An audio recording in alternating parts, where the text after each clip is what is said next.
Welcome to the Love Lab Podcast, the place to be for honest and real talk about relationships and sex. Whether you're a man or woman, single or a couple, this is the show for you. I am your host, Kevin Anthony, and I am here to help you have the relationship of your dreams and the best sex of your life.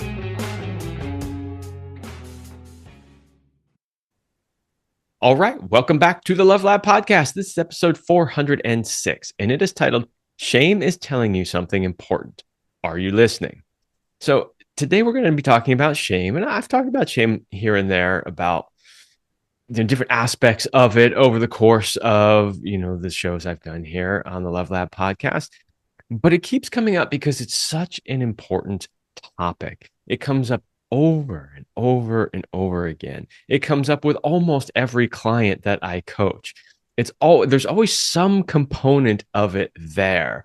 It's just such a big thing that so many people deal with that I think it's important from time to time to come back to it and talk about it again, raise awareness of it, and then talk about ways that we can potentially deal with it. So I have a guest today who, not only through his own personal life experience as far as like what he experienced himself, but also through the work that he did for so many years, has a lot of experience, not only with his own shame, but helping other people with shame. And so he's got some really great insights into shame itself, what it is, how it happens, what we can do about it. So we're really going to dive deep into shame today and see if we can come up with some solutions, because I know a lot of people are dealing with shame. Of course, before we do that, short word from my sponsor. Are you ready to build deeper intimacy and a more passionate relationship? Introducing Intimacy Mastery, the sex, love, and intimacy app for singles and couples. Your personal guide to mastering love, sex, and connection. Get a personalized plan tailored to your unique relationship goals. Enjoy daily lessons, real-world challenges, and guided reflections. All designed by me, Kevin Anthony, your trusted guide and coach. Track your growth, celebrate your wins, and get expert feedback every step of the way. Access exclusive resources, videos, and proven tools right at your fingertips. Whether you're single or partnered, this app will help you create the love life you truly desire. The app is available right now at kevinanthonycoaching.com/go/app. That's kevinanthonycoaching.com/go/app. Okay, today my guest is Dr. Frank Spinelli. He's a physician, certified health coach, and one of 95,000 survivors who filed claims in the Boy Scouts of America bankruptcy case. In his new book, The Shame Compass, a radical framework for trauma healing and self-acceptance, he argues that shame isn't something to eradicate, but something to interpret. Shame is not evidence that you're broken. It's information about what matters, what's been wounded, and where attention is needed. Welcome to the show, Dr. Spinelli. Oh, thank you for having me. All right. So I alluded in the intro that you had some experience here in this area. So I kind of want to just start with that so people can get a feel for, why a medical doctor wrote a book on shame, right? Mm-hmm. So you are a medical doctor by training. Correct. How is it that you came to write this book? Like, what are the life experiences that you had that, you were like, man, I got to write a book on this? Well, it goes way back. And so just to briefly get you up to speed, before I became a doctor and a physician, long before that, I was a boy growing up on Staten Island, which is part of New York. And unfortunately, from the time I was 11 to 13, I was molested by my scoutmaster. And through a process of coming out and telling my parents and them going to the Boy Scouts, and for them to be shamed into keeping this secret, they agreed to let my scoutmaster step down quietly.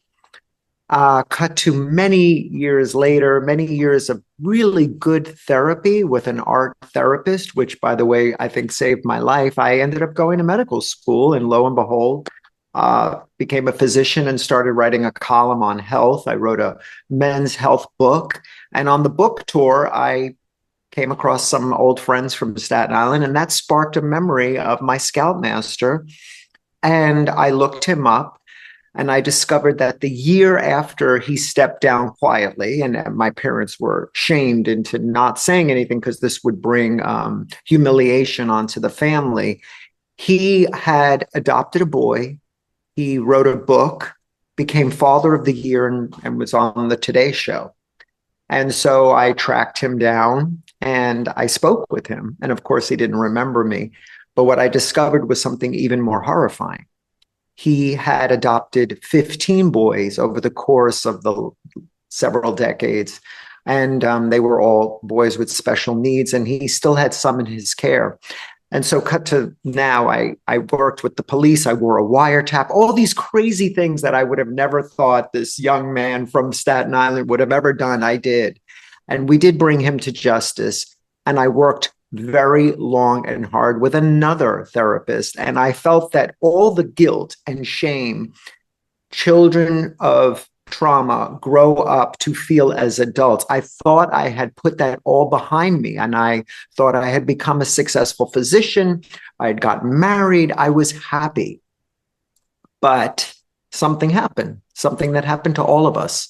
In 2020, we all went into lockdown with the COVID-19 pandemic. And in that time period, all those pillars that were tightly mooring me together, going to work, seeing people, that isolation, I saw the emergence of all those past traumas again, because I didn't have all those security systems in place.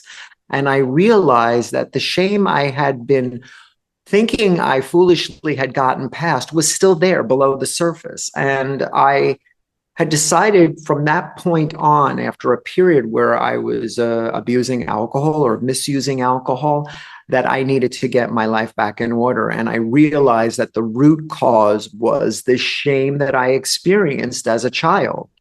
And it didn't surprise me, because even in all those years, I had adopted ways of talking to patients about their childhood. Most healthcare providers asked a really silly question like, did you have a normal childhood? Well, who had a normal childhood? We all had different degrees of traumatizing childhood. But if you asked, did anything traumatizing happen to you as a child, you get a very different answer.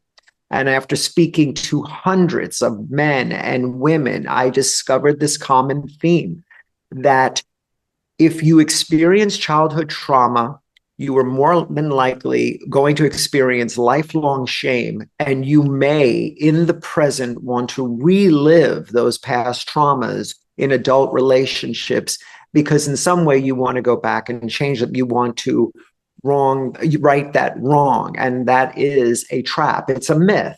And so I had this very clear epiphany that what if we didn't look at shame as indictment? What if it's information? What if it's pointing you in the direction that you need to lean into, if you so choose? And so I created this framework based on the compass mnemonic.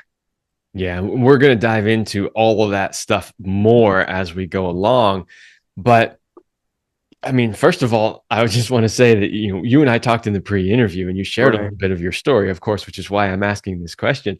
But you went into even more detail right now. I didn't know the whole second part about what happened years later and him adopting all these children and you bringing him to justice. I mean, that is a crazy, crazy story. It's absolutely, there's no better word than crazy, because what we've identified during this process is the gaps in the system that they would allow a single man who is a police officer to adopt not one, but 15 boys. And had it not rested on the fact that his current boys admitted that he had molested them, that he would have gone free because of the statute of limitations involved in my case. So could you imagine that there is a statute of limitations on filing a lawsuit or litigation against your child molester, when we know for a fact that most people don't come to terms with their abuse until much later in life? So in a sense, children who are sexually abused or even physically abused will get re-abused and victimized by the system that is there to protect them. Yeah, and we could do an entire episode just on You could. that part of it. I mean, that's not really the goal of today's show, but I'm glad that you brought that up because it really is true. The system really isn't, it's not efficient. It's not designed to work right in these cases. I'm sure you would agree. We would all love to see some change and some reform there. But to sort of kind of bring us back to this idea of shame without going too far, down that other rabbit hole, you know, the point that you made about the statute of limitations is also relevant to this idea of shame because what you shared is you're like, I did all this work around this shame. Mm-hmm. I felt like I really had it, handled. Now here comes the pandemic, and suddenly all this stuff comes up again. Now I'll tell you, I see similar things like this with clients that I coach. I have spoken with clients who are like, I've done all this work. And when I did this, when I healed this, when I healed that, but then I listen to them tell me about their challenges and I go, this isn't healed. This isn't healed at all. That same pattern is repeating throughout your life. You think that you've healed it, but you haven't. And I think that's an important point to make that, shame is not necessarily an easy thing to just deal with and move on from. Well, and that's the perfect segue is that if you think you're going to leave your shame in the past, you're misled. That's not going to happen. What you have to do is recognize that something happened to you, whether it's something childhood or whether it was a divorce or whether it was something that happened to you as adult. There's very different ways men and women experience shame, and we can talk about that, especially for your audience, which I think would be important when we talk about intimacy and relationships. It carries over. How can you be fully and truly known to your partner if you are experiencing shame? Because shame wants you to isolate. Shame wants you to use substances or develop addictions because it breeds in that isolation. The only way to combat shame is actually in community or in communication. So it's not surprising that many of your clients may have said, "Oh, I've got this kicked. I've moved on." Well, they're misled. They believe that they have moved on, but there is no moving on. Now, that said, I don't want everybody that's hearing this to go, "Oh, great, there's my life." It's not. It's learning shame literacy so that when your boss, and I describe this in the book, says something to you condescendingly, you don't react because of all those years of shame you experienced where you're bringing them to the present. You can acknowledge and say, "Wait a minute. I know why I'm being triggered here. I understand that has something to do with me, 11-year-old Frank. I'm not 11-year-old Frank. I'm actually an adult doctor, and I can accept that and understand and process it." So it doesn't come overnight, but certainly it does come with the work that you can do on yourself to be better functioning with the shame instead of believing this false notion that you've moved beyond it. Yeah. And, maybe to some people listening to this, it may sound a little strange, like, is shame really that big a deal? But one of the things I do want to cover is like the difference between shame and guilt. Because I Right. think that's important to understand when we're talking about this shame and how difficult it can be to deal with. If you understand the real difference between what we call shame and guilt, it makes more sense as to why this would be so difficult to deal Yeah. with, right? So explain the difference between those two. Well, there are three big misconceptions when we speak about shame. The first is the difference between shame and guilt.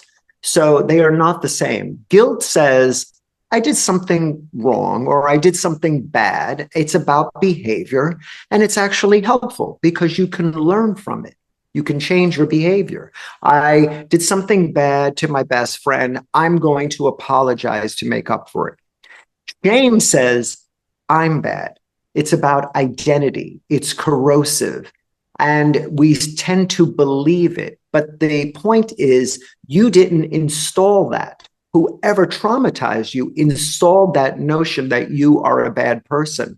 So we have to be sure not to confuse the two. The second misconception is that shame is a sign of weakness. I don't think it is. I think people carry shame. They have to understand that maybe perhaps it is protecting them from something. Shame is frequently a wound from someone else's failure that got installed into us. And so that voice that we hear is likely not our own, but the person that installed it to us, whether we were a child or later on in life. And third is the misconception that you will eliminate shame, that if you do this, this, and this, you'll be done with it. That's not only impossible, it's wrong. Shame is a human emotion. It has biological functions.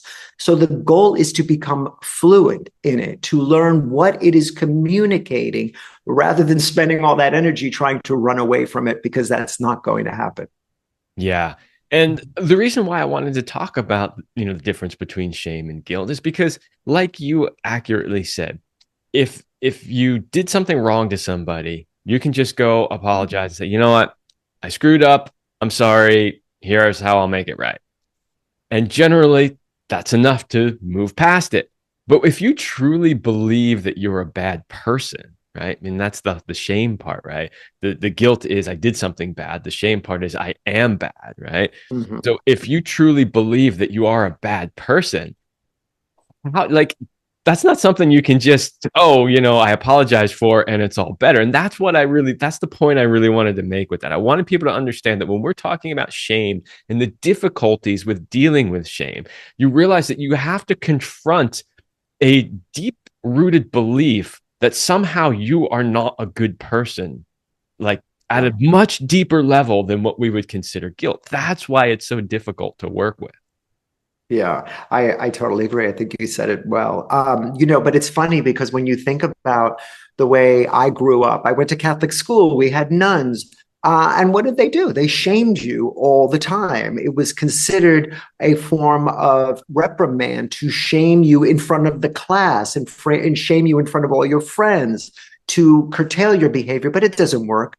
One fact everyone should know is no one's life has improved because they were shamed. It doesn't work that way. It's not constructive. It just tells you that you're bad, and it reinforces all those voices in your head that are saying, see, this is why it happened. You're a bad person. See, I knew you would fail because you're just not good enough. And so it reaffirms it every time something bad happens, as opposed to guilt, where you're like you said, I did something bad. I feel kind of bad about it. So I'm going to just make amends and apologize. It's very constructive, but again, it's about the behavior, not the identity.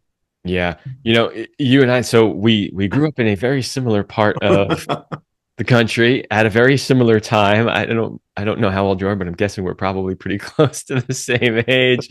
And I also went to Catholic school, and I know exactly what that is I'm like. sorry. The third grade teacher at the school I went to, who was a nun, not all the teachers in the school were nuns, but several of them were. And the Yeah, third grade teacher sure. she had a wooden paddle that hung on the wall. And if you got in trouble and she had to hit you with it, you had to write your name on it, and it would hang there for the entire Oh, year to show I'm sorry everybody about that. that you screwed up. Worse than that, so one side of it had the names of the kids that got hit with it that year, and then every year it would get sanded off and start over for the next year. Oh, However, the wow. other side of the paddle had a young boy's picture and name on it. Oh, And from what I recall, I was young, of course, so I don't remember all the details, but from what I recall, he was a young student in the school who said he didn't believe in God, got hit with the paddle, thrown out of school, and his picture immortalized to shame him for the rest of his life. So, yeah, well, you pretty much encapsulated a horrifying visual of what exactly the difference is between shame and guilt. I mean, I'm very sorry that happened to you, but could you imagine someone's inner dialogue saying, I'm going to show them, I'm going to put his picture on this because he'll learn from this? No, that's not how it works. yeah, and this also speaks to something else that you mentioned when you were talking about the misconceptions. You used the word it's something that somebody else like Mm-hmm. programmed into you, and I think that's Exactly. another important point to bring up. Because think about this. I mean, I don't remember what that young boy's name was. He was apparently he was in the same grade my brother was in, which was older than me. So I think, hearing about this through my brother at the time. But uh, the point is that that little kid didn't really know shame, but now he's got that programmed into him based on that entire experience, not just getting in trouble, not just getting hit by a paddle, not just having your name on it, but being thrown out of school. Now, what does he think about, who he is as a person as he goes on through life? That's a good example of installing this shame deeply into somebody. And it's also the perfect example that goes on with what happened to me during the pandemic. So, what happened to that boy in your school was an institutionalized version of that shame. It wasn't just one nun, it was one nun making a decision that was going to be broadcasted to the school. It's going to be hung up. He's now an effigy that you can see. And what's really sad about that, even more so, is that he probably heard stories about your picture is on this paddle and it's still there. Years and years later, he hears this story. When I was in lockdown with the lawsuit going on against the Boy Scouts of America, and like you said at the top, I was one of 95,000 men who came forward. We were asked to fill out a 47-page questionnaire, and I had to recount in graphic detail what had happened to me at 11, and it was traumatizing. So it's not only one person who may be damaged, who is programming you, who is setting these false notions of shame into your head and programming you that way. It is an institutionalized version of abuse that is also reaffirming that shame. So that's why it's so pervasive. And we don't talk about it very much because we're ashamed to talk about shame. But I think what we can all come to agree, and what I've come by doing interviews such as this, is that it is unbelievable how many people experience some form of shame in their daily life. Yeah, absolutely. And it comes in many, many, many different ways. And, Yeah. obviously this show is focused on, relationships and sexuality, but those are two big places where a lot of people have shame, which is why Yes. we're talking about it, of course, today. So, you also made a statement earlier about this notion that when we experience shame, we don't want to run away from it.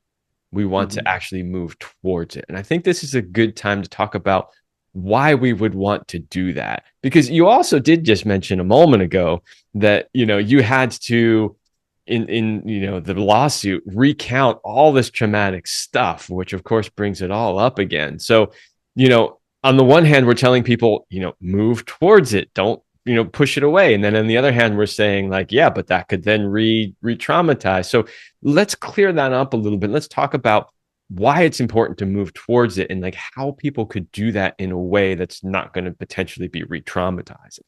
Right. Well, my example is a little extreme. Not everyone is going to have to relive or re-explore their history of abuse through a very lengthy questionnaire. What it did show me was how vulnerable I was and how I hadn't really gone through the process of understanding and processing and being able to be fluent in the shame. And so when I created the framework and the steps, you have to understand that this is a process that you have to want to do, first of all. Not everybody is prepared to do this. Some people should do this with the help of a therapist or a coach. That is ground levels. This is not a one size fits all. But when I created the 7 steps, which is the Compass framework, it was confronting it, which is something you have to want to do, observing it sort of like a scientist observing an experiment. You have to have a certain degree of detachment and do it with compassion and kindness. And this isn't just me saying that to be nice. There is neuroscience research that backs up self-compassion and kindness really helps your brain with neuroplasticity. And then the M is mapping to understand the source. In my case, it was when I was 11. This isn't to go back and do a deep dive, but it's very important for individuals who suffer from shame to understand what the root cause was. Because oftentimes, like we just discussed, there is somebody or a perpetrator who installed this shame in us. And it's important to know that, because for most of us as adults who experience ongoing shame, there is that inner voice. And I call it the voice that will taunt you. It's the one that will tell you the blooper reel of everything you've ever done wrong in your life. And how you communicate with that voice is very important to understand who is that voice and where did it come from. So that's the M. And then the P is processing it. There are various different exercises that I lay out in the book. And then finally, A, with acceptance. That means integrating the shame into your life, not eliminating it. You're not going to eliminate. And most times I say to people that I'm working with, the acceptance isn't denying it. Sometimes when we have something serious like sexual abuse, you come away saying, I forgive them, or I have empathy for them. That's okay. It doesn't discount what happened to you. Your emotions and your feelings are valid.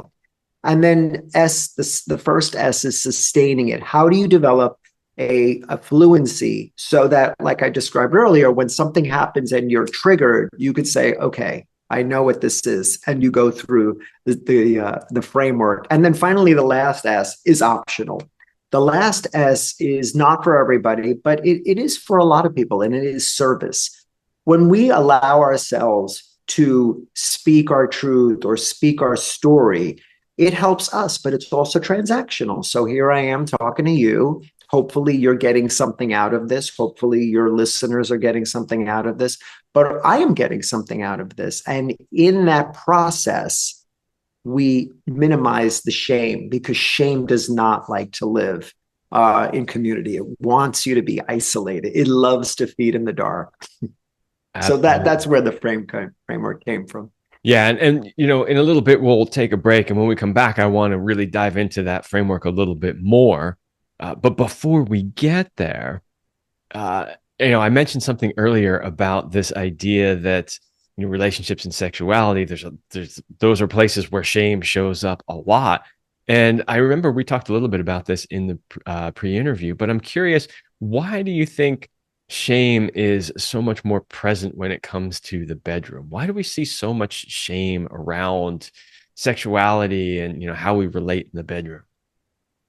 Well, I thought that was, I think that's a very good question. And I find that for myself as a physician working with people, that you can find out almost immediately whether or not they've had any kind of past trauma or they feel shame based on their adult relationships in the present. So, this, when we are with somebody and we're being intimate, or even having sexual intimacy or emotional intimacy or physical intimacy, there is a part of you that has to lower those walls to expose yourself. And in doing so, that can bring up a tremendous amount of shame. So when we think about men and women experience three top forms of shame. One, very obvious, body image.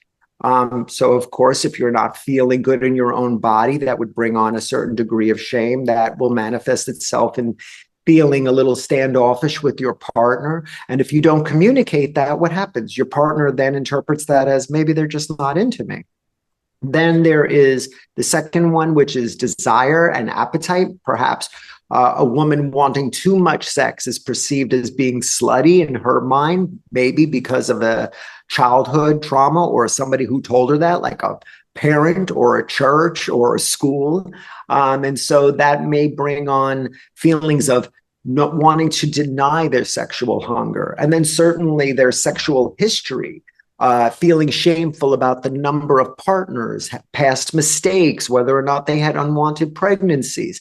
When you think about men, the number one shame for men in as far as relationships is their performance or the size or their erection capabilities, basically how they are in the bedroom. But The second one that is really interesting is vulnerability and their emotional needs, wanting closeness or tenderness, and being concerned that that might be misconstrued as being not so manly. And so many men feel shame about that. Also, the third one is the desire of wanting to submit to fantasies, or even admitting that they may have attraction to men, even though they're ostensibly straight. It's just feeling shameful about just even fantasies and not being able to share those with their partner. So when you think about the way shame plays out in relationship, I mean, it just shows up almost in every facet, whether it is physical or emotional or sexual.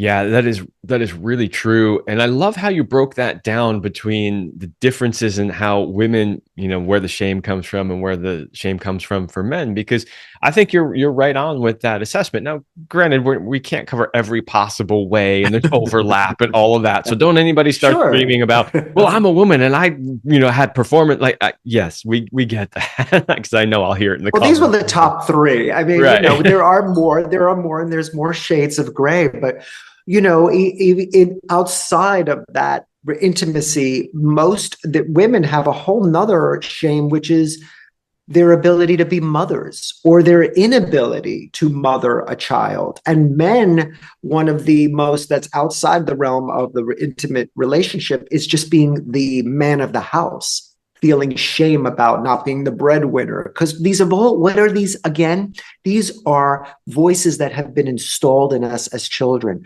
whether they're with our parents, our church, our school, or on TV that told us this, or magazines. We pick up these messages, and then as adults we feel a tremendous amount of strain when we can't measure up. Yeah, absolutely true. So I think we did a pretty good job of, well, one, explaining, uh, the difference between, say, guilt and shame, what shame is, where it comes from, why it's so difficult to deal with, how it shows up differently for women versus men, why it shows up so frequently in the bedroom. I think we have a pretty good grasp on that. So what I want to do when we come back is I want to talk about solutions for this. And you've started to go into some of them. So I want to dive a little deeper into your compass framework. I know you've got something called the 4 Ps as well. I want to dive into that a little bit. So we'll do that all on the other side of this break. All right. Sex is a skill. Nobody expects you to be born knowing how to play the piano. So why do we expect people to be naturally good in bed? In today's episode, we're talking about shame, and there are few places where shame shows up more than in the bedroom. And many times that shame is around knowing what to do, performance stuff. I've never tried this before. My partner wants to do this and I don't know about that. So there's a lot of ways in which shame shows up when it comes to our sexuality. And I always think that one of the best ways that you can move through shame when it comes to sexuality is to learn about sexuality. Learn all the things that you were never taught, right? Just like you weren't taught how to play the piano. So you want to learn those things, and Beducated is the place that you can do that.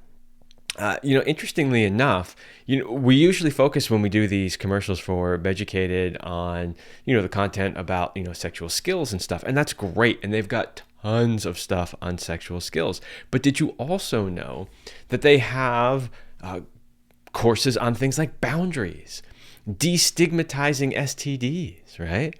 Sexual healing, de-armoring. These are all things around that, theme where shame can come in. So there's a lot that you can learn on Beducated. So stop treating intimacy like it's something you do on autopilot. It is a skill. And just like any skill, you can learn it from the best, and practice makes perfect. Beducated offers 150 plus expert-led courses on everything from G-spot orgasms to mind-boggling oral techniques that'll make your partner go, ooh, yeah. It's backed by experts, it's educational, and most importantly, it's hot. And it really is actually. If you get into some of those courses, you're like, wow, this is pretty awesome. I've been impressed with the quality of the courses inside the Beducated platform, and that's coming from somebody who has made his own courses in the past. So I do think that what they have created is pretty amazing, and the library keeps growing. Every time I look in there, there's more and more stuff. So what are you waiting for? Join Beducated today. Click on the link in the show notes to take the quiz to unlock your personalized roadmap to sexual fulfillment. When you take that quiz, it will ask you some questions and it will basically tailor your experience inside the Beducated program to exactly what it is that you are looking for. So it's really pretty amazing. I highly suggest that you check it out. Again, the link is in the description and there's no need to wait. Go take the quiz right now for your personalized roadmap to sexual fulfillment. Right. So, like I said before the break, we dove pretty deeply into shame and what it is and where it comes from and why it's so difficult to deal with. And I really want to focus the rest of this episode on how we can deal with it. So, you mentioned earlier that you created this compass framework and you kind of gave us a brief description of each one of them. I want to go a little bit deeper into each one. So, the C of compass is confront it. Right, This could be a right, really challenging piece for some people. Like, imagine this shame has been deeply buried. It's coming up to the surface, and now you're telling somebody they have to confront it. Talk a little bit about how somebody might be able to do that in a way that is maybe not re traumatizing. right. Well, for most of us, we are world-class shame avoiders. We would want to avoid this. So, really, the first letter, the C, is to confront, which is really stop running, start noticing. Again, this is not therapy. This is just making mental notes of observing. So, the C is confronting. For many of us, we stay busy. We're overachievers. We're people pleasers. We may resort to substances or even sex, anything to avoid what is below the surface. So it's important for us to say, okay, with confronting, it doesn't mean I'm going to attack it. It means I'm going to stop moving long enough to notice it's there. And you mentioned the 4 Ps earlier. One of the things I think is most important is that with any situation, and even outside of shame, let's just say what I tell a lot of my clients nowadays is when I see them moving or trying to do things and fill time and really understand themselves, and they don't realize that they have to stop moving, I say, anchor yourself in the 4 Ps. So it really came at the same time when I was developing the framework. But the 4 Ps are to pause and to stay present in yourself, not future trip about what's going to happen, not catastrophize. Pause, stay present, ponder the situation that you're in, and only then will you be able to see the possibilities. So that's just an easy technique that you can practice in your own life. And you should practice it, at a time when you're not being triggered. So, for example, when you're on a phone call with your friend, when they stop talking, don't answer right away. Count to 3. Okay, I heard you. And then respond. It tells them you're listening, and it actually allows you a moment to collect your thoughts instead of jumping onto something, so that later on in another conversation, if you're feeling activated, you'll remember, okay, pausing. So that happened at the same time when I was developing the framework, when I was thinking about confrontation or confronting what the shame was. It doesn't mean jumping on it and attacking it. It means understanding that I am going to go through these steps and really acknowledge the source of the shame. And so that's where the first C came from. Yeah, and I love the way that you describe that because I think it makes it easier for people to understand what the task is at hand. It's not I got to go battle this thing immediately and Right. re-traumatize myself. Yeah, That's no, good. no. I also want to mention, since you did go into the four P's at that moment, I do want to mention that that can be used for any For difficult anything. situation, right? This idea that you pause for a moment, right? You be present, you ponder, right? Then see the possibilities there. That alone can help you in almost any difficult situation that you are having in your relationship. So, It's saved my life a couple of times because it prevented me from saying something I was going to regret. So, pause. That few seconds means nothing. It's actually nothing. And in that pause, live in the silence of it. Let it be charged. It's okay. Don't fill silence with chatter. Use it to your advantage. It really carries a tremendous amount of weight in conversations. yeah, this is reminding me of last night at like 10 something p.m. I see my phone light up. I'm sitting there reading a book, and I see my phone light up, which doesn't usually happen late in the evening. And I saw who it was from, and I went, "Uh-oh, something is not good here." And uh, I don't I don't generally like to necessarily be the coach for personal friends of mine, just because I like to try to keep those sort of Yeah, boundaries really separate. clear. But I do have a few friends who they like only want to work with me, so I have been their Oh. coach. This happened to be one of those friends who also is a client of mine. And when I saw that phone light up, I went, "Uh-oh, they are in a No, bad place."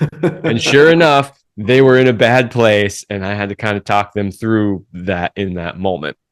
The reason why I'm thinking about that now is because had they had the four P's and were practiced in the four P's, they wouldn't have needed to call me last night. Oh, well, So there's a teaching moment there. exactly. So I want to say that that whole process of the four P's can be extremely valuable, and I think it's one that people should like rewind when you just shared exactly how that worked. Listen to it again because it really could be helpful for you.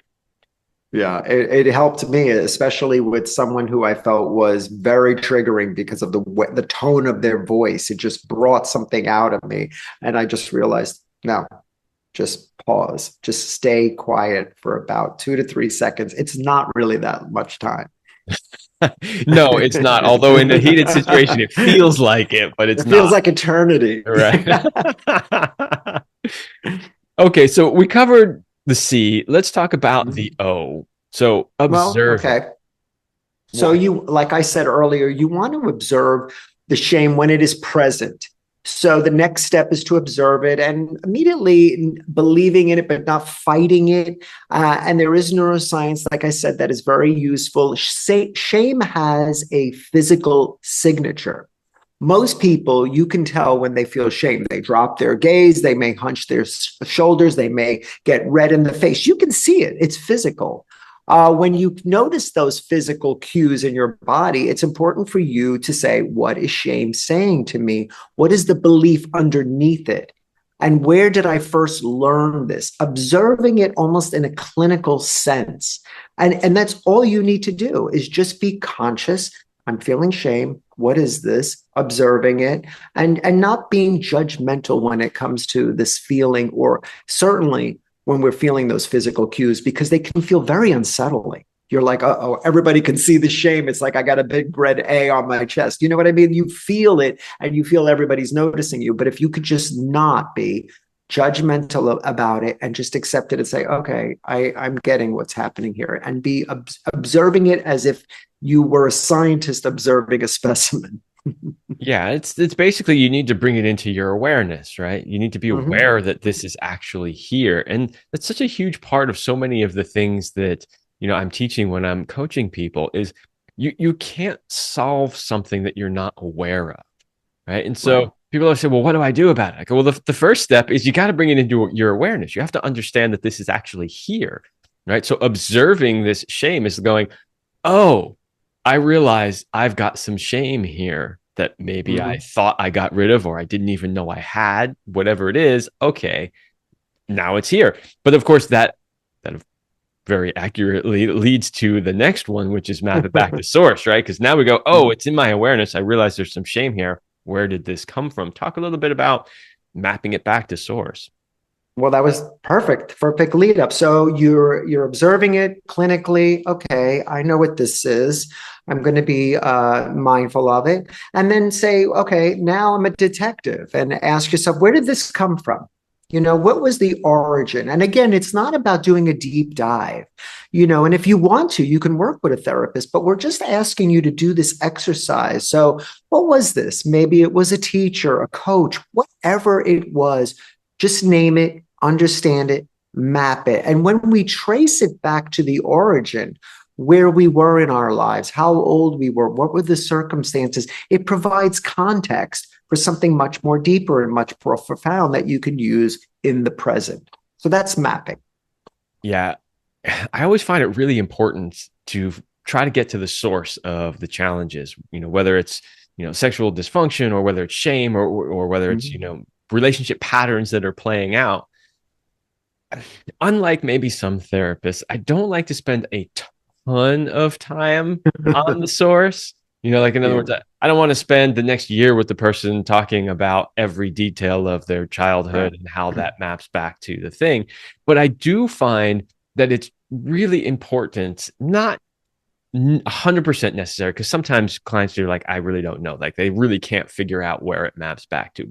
And then they get frustrated, and I say, that's okay. We can still work with it. We can still move past it, even if we don't know that.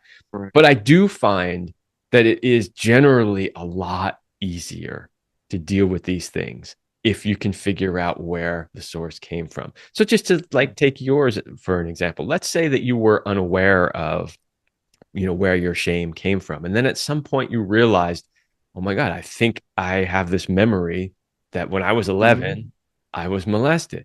Like, once you have that realization, right? So now you're going to observe, and you're doing the compass, you're confronting and observing. Once you're able to do that, suddenly you can start to take it a little further and realize it's actually not my fault. I didn't have any control over that. I was 11 years old, right?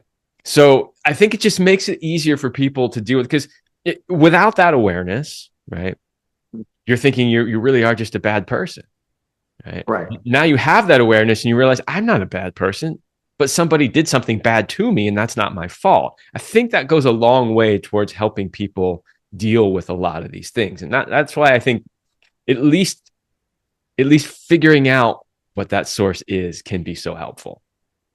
Right. I agree. I think it also goes back to, oh, I know what happened. This happened to me. And when you can make that connection, you can then go further through this process by saying, that happened to me.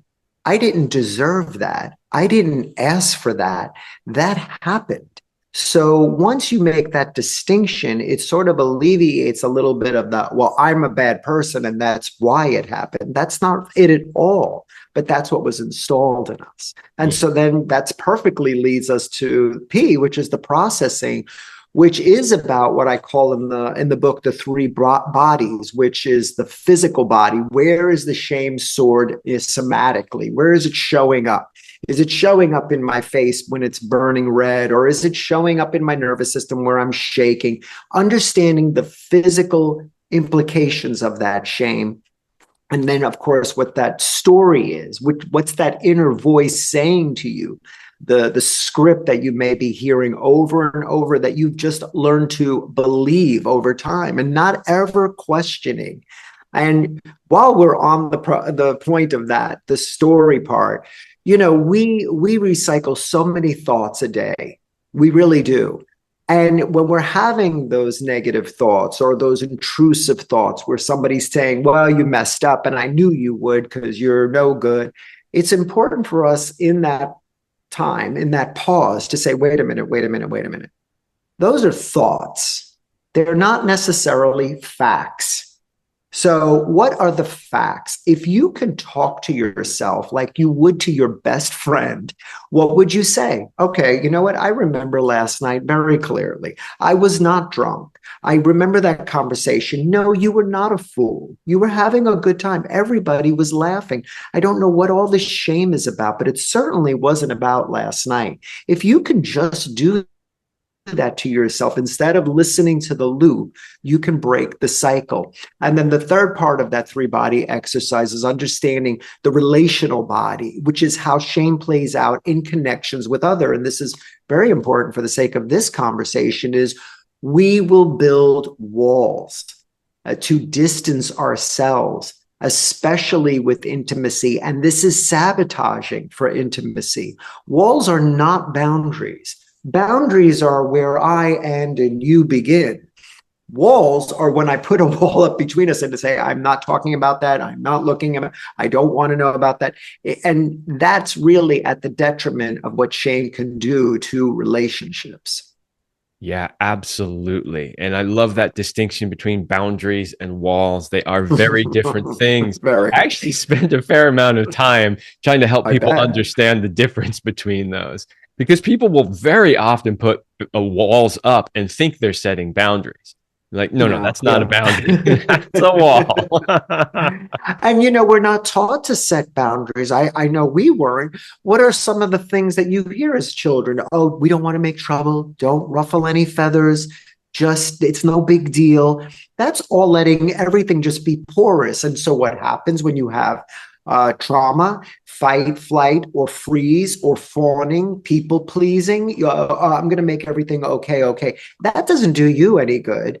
But certainly the walls that come up are no good as well. It's learning to just have healthy boundaries, and learning to ask for what you want and being assertive is very difficult, but it's another conversation entirely. Yeah, it can be difficult and it's also essential. Essential. And it ties so well into, the topic of shame because if Mhm. you're able to actually set good boundaries and keep those boundaries, you'll have potentially at least a lot less shame. Right? You'll also have Mhm. less guilt Right. too. I mean, we explained the difference between guilt and shame, but like a lot of times people feel guilty for the fact I should have done Oh, this, I should have done that, because they weren't able to set that healthy boundary. right, right, right. Exactly. Yeah. Okay, so we're getting very close to the end of the show. There is still like process it, accept it, sustain it, Yes, and they then did. service. You did earlier explain what each one Yeah, was a little bit, but maybe we could just go through each one a little bit faster. So, uh, sure. yeah, maybe just give us the Yeah, the high top line overview. of just accept is what I mentioned earlier. It's not eliminating it, it's just realizing, and here's my one sentence for you. It's realizing that when you begin the process of integration, that shame no longer is making the decisions for you, that it doesn't have veto power. And that's really important because you want to feel like the decisions are coming from you. And then the first S is that living with shame literacy. We talk about resilience a lot. Resilience isn't the absence of being knocked down. It's understanding that when you've been knocked down, that you can get back up. And that's what learning shame literacy is truly about.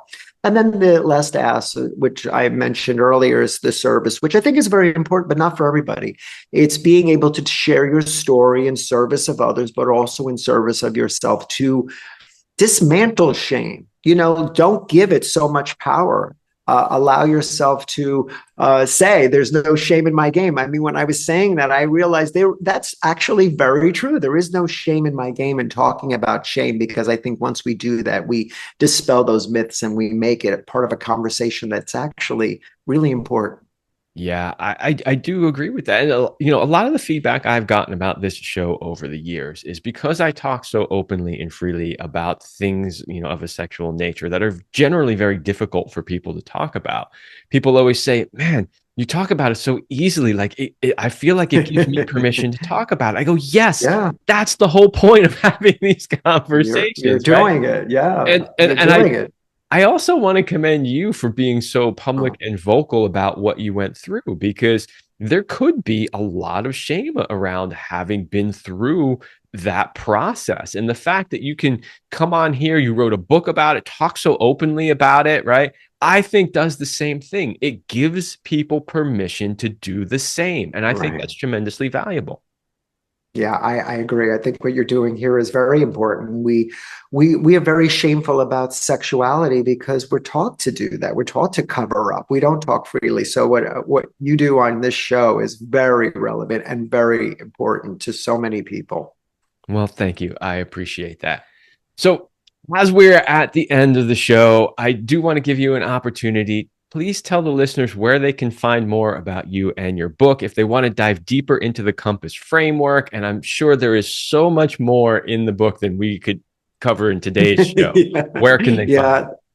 Well, you can find it anywhere books are sold, whether it's Amazon or Barnes and Noble, anywhere or in bookstores. If you want to learn more, you can follow me on social media, or you can go to my website, which is very easy. It's frankspinelli.com. And yeah, I'd love to hear your feedback as we gear up for this book launch and have people reading it for the first time. I'd really love to hear what people think. Awesome. Well, that link will be in the description to frankspinelli.com.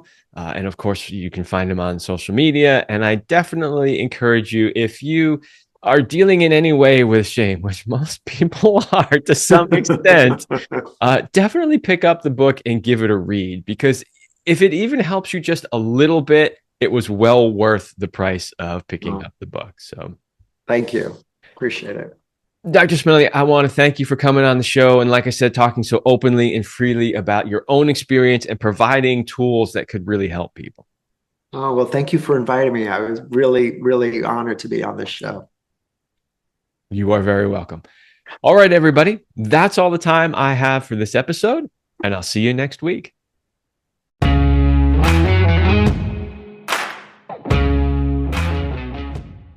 I hope you liked this episode of the Love Lab podcast. If you enjoy this show, subscribe, leave me a review, and share it with your friends. And for more free exclusive content, join me in the Passion Vault at kevinanthonycoaching.com/vault.